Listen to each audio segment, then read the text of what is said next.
It was a warm afternoon in Ouagadougou when President Ibrahim Traoré of Burkina Faso received a call from CNN.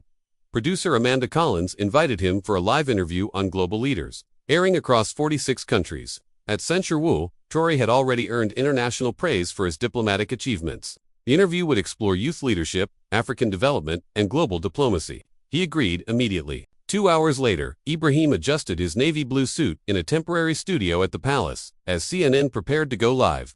Meanwhile, in Washington, D.C., President Donald Trump, 78, turned on his TV in the Oval Office. Sitting beside him, Melania Trump asked, "Who's that young African president?" "Ibrahim Traoré," Trump replied, unaware of what was coming. The interview began with questions on economics. Traoré responded confidently. Then CNN anchor James Richardson asked about first ladies and diplomacy. Ibrahim answered, "They bring warmth and serve as cultural ambassadors. Melania Trump, for example, is elegant and dignified. My wife Ajara often says she admires her grace." Trump, initially pleased, smiled, but then Ibrahim added, "Before I met Ajara, I had a crush on Melania. I saw her in fashion magazines and thought, she's extraordinary." The room fell silent. Richardson blinked. Ibrahim continued, unaware he'd struck a nerve. She was a refined model of her time. Back in Washington, Trump's expression darkened. "What did that kid just say?" he growled, rising from his chair. Melania tried calming him. "He admired my years ago." But Trump exploded. "He fantasized about you on CNN. Who does he think he is?" The Oval Office descended into chaos. Trump ordered sanctions on Burkina Faso. "Put him on a watch list," he barked. His aides tried to explain it was a harmless comment, but he was unmoved. In Ouagadougou, Ibrahim remained unaware. When told about Trump's angry tweets, he was stunned. "That African punk? This third world soldier needs to shut his mouth." Ajara confronted him. "Did you really say you might have pursued her?" Ibrahim replied, "It was a joke from my soldier days." Ajara sighed. "You just told the world you wanted to seduce the U.S. First Lady." In Washington, Trump demanded military options. "He insulted my wife, that's war." The NSC scrambled to de-escalate.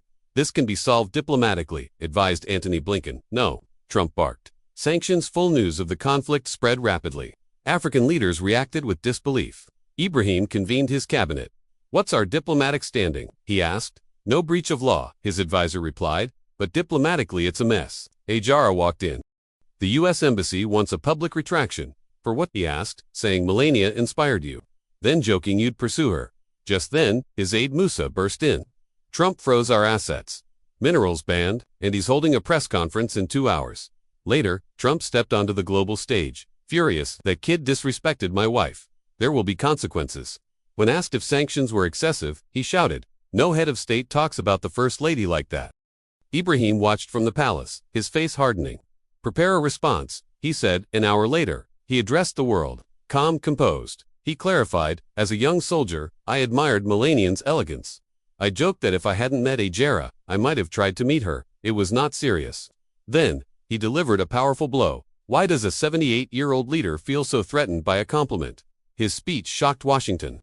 Trump's reaction punishes 22 million innocent people, he said. "Is that how you react to real threats?" Social media exploded. Traoré showed more grace than Trump. He handled it like a leader. #InsecureTrump trended globally. Melania appeared at the Oval Office door. "Donald," she said coldly, "you embarrassed me. You turned a harmless compliment into a global crisis." Trump tried to justify himself. "I was defending you." "No," she said. "You were defending your ego." Meanwhile, Ibrahim took calls from global leaders, praising his maturity. Investment in Burkina Faso soared. He was hailed as a new kind of global leader, dignified under pressure. 3 weeks later, Trump, facing backlash, reversed the sanctions. Then, Ibrahim received a surprising call from Melania. "I apologize for my husband," she said. "You treated my past with more respect than he usually does." She invited him and Ajara to a private dinner at the White House. The media read it as an olive branch and a quiet rebuke of Trump.